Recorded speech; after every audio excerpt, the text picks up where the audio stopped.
Oh my goodness. 17 degrees, y'all. 17 degrees. Oh, this ain't right.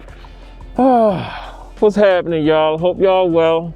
Physical therapist assistant, your boy 1PTA. Hope everybody's good. Oh man. Whoo, it's cold. Had somebody in the comments said they want some cold. You want some cold? Come get some of this cold, ma'am. Come get some of this cold. I will gladly give it to you. I don't know where you at. I think you might be in California somewhere. But feel free. Take this cold. Take it. I hope y'all doing all right, man. Oh, man. Woo, we're supposed to get some more snow today, y'all. Oh, supposed to get a little bit more snow. We getting some snow this year, y'all. We are getting some snow. I hope it's almost over. I hope we almost done with it. But yeah, we getting some white stuff this year. I hope everybody is well, man. Oh man, piggyback off the last video, talk about cars. I had a guy today, he's very weak, and he has two really nice cars he loves. A 1963 Corvette Stingray. Think Corvette, think very, very low to the ground, okay? And then a 2021 Cadillac Escalade. So you go from very, very low to very high. I'm sorry to laugh, but you know his biggest problem is he can't get in or out of either one of them. Either one of them. The Corvette's way too low. The Escalade's way too high. He needs a middle ground. I told him you should have got a Honda Civic. Should have got the Honda Accord. You'd be straight. You can get in and out of that no problem. But that's what I'm talking about, y'all. Sometimes we don't think about these things. I felt he's laughing about it. That's why I'm laughing. My man was joking about it and laughing about it. I'm like, yeah, those are some nice vehicles, but might have some trouble getting in and out of both of them. I probably had trouble getting in and out of both of them. The Corvette is really low. And I know I need like a little step ladder to get up in the Escalade. I mean, you can hop up in the Escalade, but not when you're older. Not when you're older and a lot weaker. So, piggyback back off of that video about cars, man. Get yourself a nice functional car. Keyword functional. Oh man, I know we love our toys, our fast toys and our big powerful toys, but are they functional? Get you something functional. Oh man, but anyway, y'all. Today's video, I'm gonna talk about another lesson of mine that I learned from the older adults. It's another personal story. Okay? This is how working in nursing homes helped me to actually pay off my house early. How and why? Like what factors contributed to my late stage push, because we had a late stage push to pay it off. We could have did it a lot sooner, but later on we was like, you know what? Let's get this thing done with. So let me just tell y'all. I tell y'all all the time, I meet the people with the houses that had the big houses, that have the big houses, that sometimes end up having to give them up. Why? Because they can't manage them. Now, this is not to say that these people didn't enjoy these nice homes, okay? Many of them raised families in them. Many of them have a lot of good memories in them, right? A lot of them, all of them. Many of them cherish their memories, cherish the fact that they were able to do this, their little piece of the American dream. You feel me? Now, when I think about myself, I think about the fact that yes, I went down the path of the American dream, and so have many of you. You know, what is that path? You know, start a family, buy a nice home, have your little piece, your little plot of the dream, little piece of land maybe nice yard, maybe the dog, the cat, maybe the garage, maybe the swing set in the backyard, the basketball hoop in the driveway. You feel what I'm saying? The nice trimmed edges on your grass, the nice grass. Play some catch with your son or daughter in the backyard or the front yard. I've done all of that. I've been down that road. But then reality starts setting in. What am I talking about? Reality starts setting in. Maintenance starts setting in. Things start breaking. Okay? Your dishwasher breaks, your washing machine breaks, your dryer breaks, your heating system breaks, you need a new stove. You need a new refrigerator. Your roof leaks, you need it patched up. Your siding gets faded, you need new siding on the house. Your garage door opener breaks, happening. All this stuff happened to me. All this stuff happened to me. Been in my crib for, I don't know, we going on maybe 20 years. All this stuff happened. Garage door opener breaks. You know, a little panel that, you know, controls the garage, that breaks. You need new garage opener controllers. What else? What else? Need new flooring, right? Everything. Need new carpeting. Got to rip your carpet up. Put new carpeting down, new paint jobs, your smoke detectors break, you gotta rewire the whole system, your ductwork up in the attic or wherever you got it, all that stuff needs to be repaired and fixed. Your filters need to be changed in your AC units. I don't know how many AC units you got, but all the filters need to, you know what I'm talking about. This is the reality of home ownership. And there's nothing wrong with this. There's nothing wrong with this. Actually, don't forget your outlets, your electrical outlets. They all need to be changed after a while. So much. There's so much that goes into it that we don't consider. We don't take into consideration. You know, we buy the house and we just think, oh, I got a house, especially when we're young. I don't consider all that stuff. But it's also a learning opportunity. You know, you start to learn how to maintain a home, even though you didn't, certain things you didn't know about. So it's a learning experience. And it gives you a sense of pride when you start to learn to fix things, okay? Because I learned how to fix a lot of things at my crib. I don't know about you. Have you done a lot of do-it-yourself projects? I have done a lot. Your dishwasher breaks. Your every toilet. How many bathrooms you got? All your toilet fixtures in the back of them need to be replaced. Toilet seats, toilets, everything. Your faucet starts to leak. Got to change your faucet. Have done it all. Learned so much. You feel me? But I know, based off my experience, my own personal experience, and also the experience of my patients, wonderful residents of the facilities that I worked in, based off of what I see from them, I know that all this soon comes to an end. What do I mean comes to an end? I mean, you soon get to the point where you're not able to manage doing all that stuff. I've been under my sink a few times. I know as I get older, I'm not going to be going under my sink anymore. So what did knowing this prompt me to do? Well, it prompted me to hurry up and be done with the whole mortgage thing. Okay? If I'm going to be maintaining and fixing all these things and repairing and replacing all of these appliances and things like that, I want to be repairing it and replacing it, and it's something that I don't owe any more debt on. You feel what I'm saying? You understand what I'm saying? I don't want to owe any more debt on the thing that I'm constantly fixing and maintaining. So, in working with my patients, I've seen the ones who are older in the nursing home, have really bad health issues, but still struggling with the mortgage. You feel what I'm saying? I've worked with a lot of them that still, you know, are in a hospital bed or in a nursing home bed, but have a payment at home.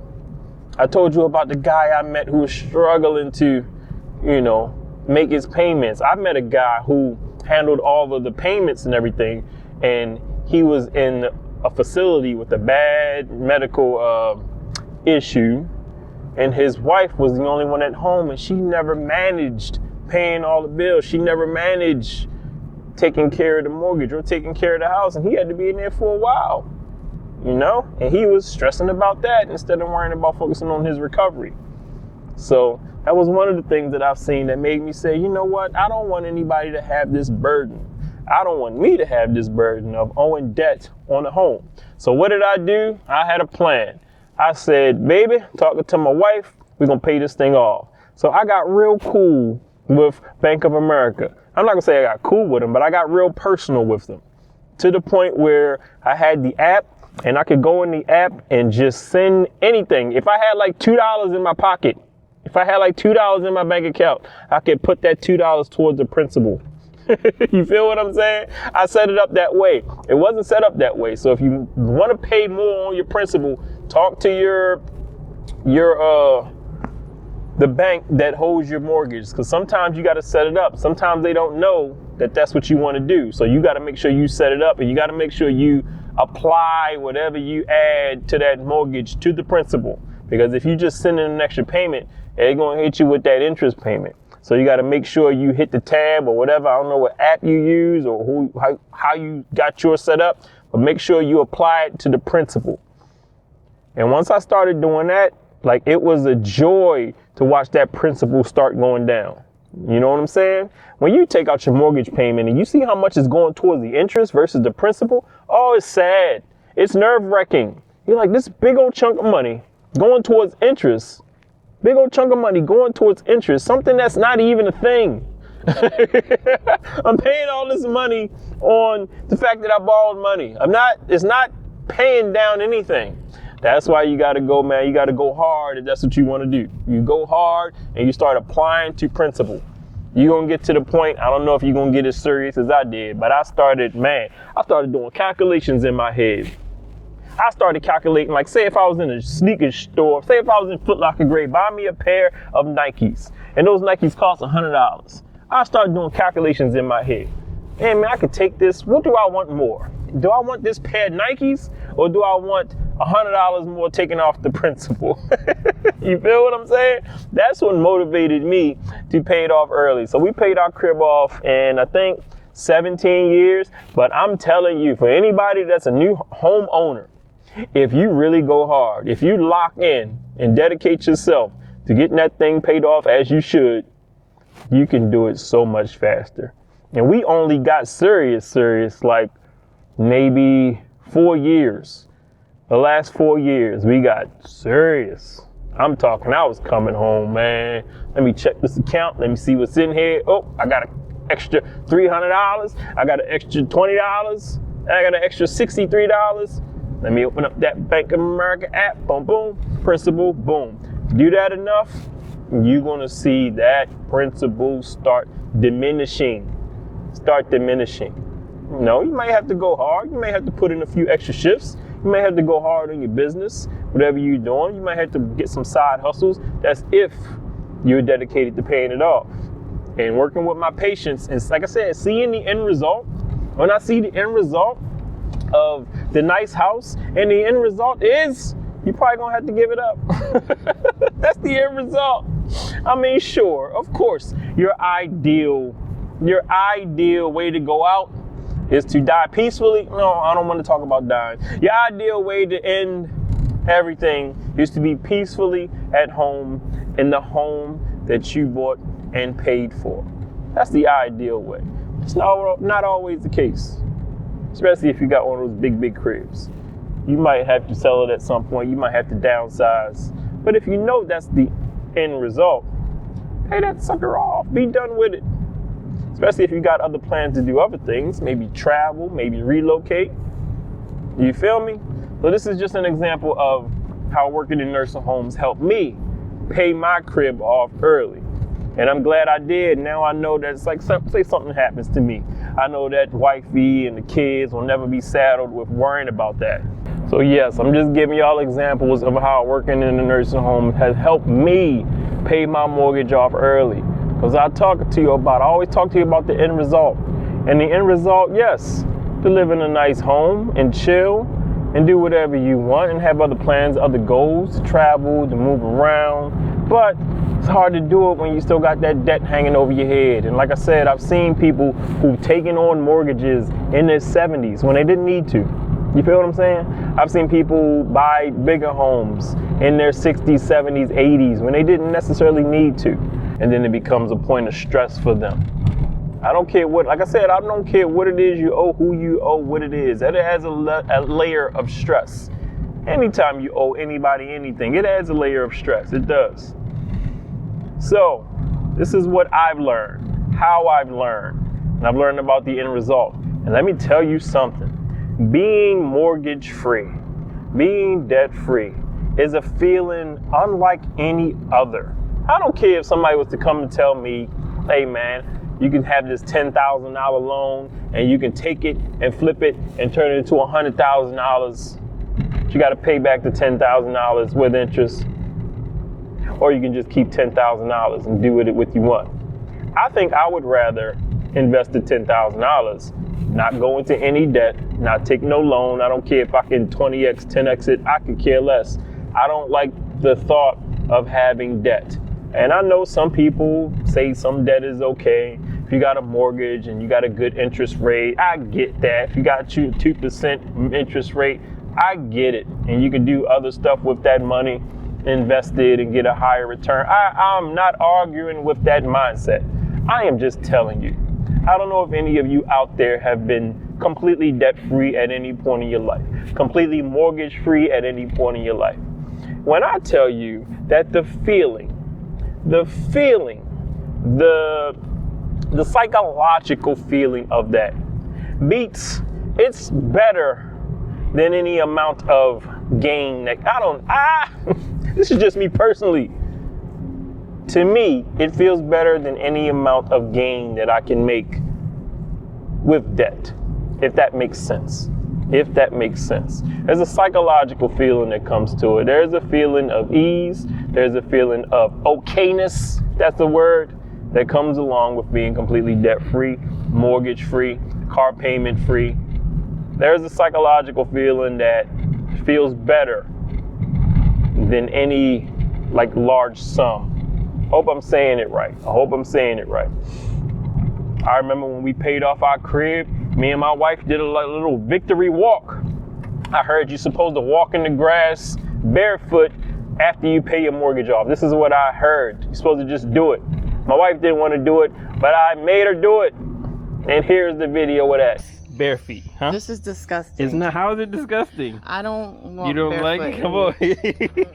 Come on. We got to walk in our grass, y'all. We gotta walk in the grass. We gotta walk all the way. We gotta walk all the way to the center of the yard and just look back and bask on our glory. Good. Feel good on your feet? Let's walk to the soft grass area. We got a little soft grass area over here. Come on. Just watch out for dog poop. That's what I'm saying. She poops over there. No, she likes to go over there and poop. Don't. And we're barefoot in the grass, looking at our house that we just paid off completely. But we did it, and we're completely debt-free. Debt-free kiss. Debt-free kiss. Debt-free. We are done. So most definitely, y'all, I wanted to get debt-free, mortgage-free, based off the stuff that I see from the older generation. And trust me, y'all, the feeling is wonderful. And also, what happens when you get debt-free? It opens up so much for you. It opens up so much for you. One of the reasons I work PRN, remember I told you I work a lot of different places. You know, I don't care really about quote unquote stability working at one job. Do you know how much more comfortable I am doing that because I'm debt-free? Did you just hear what I said? There's a psychological aspect that comes to being debt-free. It helps you take more risks. I work PRN. I don't work for one company and I don't work full-time for any one place. I spread my services around like a free agent. One of the reasons I'm able to do that and one of the reasons I'm so comfortable in doing that is because I don't have any debt hanging over my head. A lot of my coworkers who think about doing traveling contract, PRN, just working part-time. They want to do it, but it's hard to do it when you got a large car payment and a large mortgage and you like to shop and you got credit card debt. It's hard to do that because you need stability to keep up with them payments. But when you're debt-free, you could take bigger risks. You could take bigger, you can take chances with certain things. You can try to work PRN. You can see how you like it. You might fall in love with it. Harder to do when you got big payments hanging over your head. So y'all, if you're working on getting debt-free, I applaud you. I'm going to encourage you. I'm going to root you on for real, if that's your goal. For some people, it's not necessarily their goal. Some people will rather collect more things than less debt. And I get it. That's how we've been programmed. That's how we've been marketed to have more stuff instead of less stuff and less debt. I get it. I was there. But I'm telling you from personal experience. I'm telling you from example. The psychological feeling of being debt-free, of being mortgage-free, there's not many other feelings like it. And you're in the minority in America. You're in the minority. You are definitely in the minority. But this is what I learned from my patients. I've seen it. I've seen the stories. I've seen them. I've seen the 78-year-old that just bought a house and has a mortgage, but just had a stroke. I've seen the 80-year-old that had, the nice house, but wanted to, quote unquote, get something nicer. So he bought the bigger crib. Now he's got the mortgage. And then he ends up having some issues, some health issues. I've seen the 60-something-year-old sell the house in one state and come to another state and buy a bigger home with massive amounts of steps and a mortgage, and then have a fall and a broken hip or a broken arm or something like that. I've seen that story play out. It's not a good story. Not a good story, man. Get out of debt, y'all. Get out of debt. Trust me. Trust me. You'll feel much better about it, and your future self will thank you. Your future self will thank you. And it's gonna take away some stress. And as we get older, the stress starts to have more health problems. The stress starts to add health problems. So when you're more stress-free, improved health. It's a direct correlation to all of this. This is what I learned from the older adults. This is what I learned from my patients. This is how my patients have helped me become mortgage-free. This lesson, y'all, is a lesson in everything. It's a lesson in everything. You watch certain patterns, you watch certain moves, you see certain ways of thinking, you'll always catch the lesson. So I'm passing those lessons on to you. I keep talking about the psychological aspect of this whole being debt-free, no mortgage and stuff. The psychological aspects, man, the psychological benefits heavily outweigh having any amount of stuff. You feel what I'm saying? And I was talking about my job, right? It gives me more flexibility and freedom within the type of work I do. It gives me that confidence to tell one of my supervisors I need a raise. You know what I have done? I have searched my CEOs on LinkedIn. CEOs of all the companies I work for. I have searched them all, sent them messages on LinkedIn. Yo, I need to talk to you. Sent them emails. Hey, I need a raise. I need an increase in pay. Hey, look, I need you to move that needle on the pay scale. You feel what I'm saying? Being debt-free gives you confidence to do that. How many of y'all in your employment or in your job would feel comfortable sending the CEO of your company an email saying you need a raise? Not the average person feels comfortable doing that, but a debt-free person has an added layer of confidence, an added layer of risk-taking. You feel what I'm saying? Like, it opens up so much, literally in your mind, it opens up so much just being debt-free. Take this YouTube channel, for example. You think as a full-time employee with a mortgage and a car payment and all these financial obligations, you think I would feel comfortable starting a YouTube channel, making jokes about some of the older people I work with, laughing and joking about the lessons I learned? Heck no. I would be scared to death that one of my supervisors or one of the CEOs of my company would find me on YouTube and say, oh, you're fired. Get out of here. You can't make videos like that. But me, personally, without debt, no mortgage, I don't care. I hope one of them is watching this. Maybe they can learn something, because they in a lot of debt too. I've seen some of them. I've talked to some of them. I've talked to a few CEOs of some of the healthcare companies. I've seen some stress with them. That's why they always want more. They think the bigger house, the big mortgage, the big car is what's popping. It ain't what's popping. Being debt free, that's what's up. Whew. And I've even searched YouTube for, I told you in another video, I've tried to find channels like mine. I've tried to find healthcare workers. I've tried to find physical therapist assistants who make YouTube channels like this, sharing lessons, sharing stories, sharing things they learn from the patients we work with. Couldn't find none of them. Couldn't find any. There's a lot of therapists out there with stretch like this and exercise like this videos. And shout out to y'all. If you're a healthcare worker with that kind of, I shout out to you. I appreciate you. We need you. We need y'all to show us how to get rid of sciatica and, stretch our neck muscles and our shoulders. We need that. what is he called? Bob and Brad. I like to watch them, those old physical therapist assistants. They help me with some back pain. I appreciate those videos like that. You know, chiropractic videos. I get it. But you also need a YouTube channel like this that tells you about the real goings on. You feel what I'm saying? Keeps it real with you on the stuff that we see on a regular basis. The lessons we learn from our patients. You know, how our patients help us to move.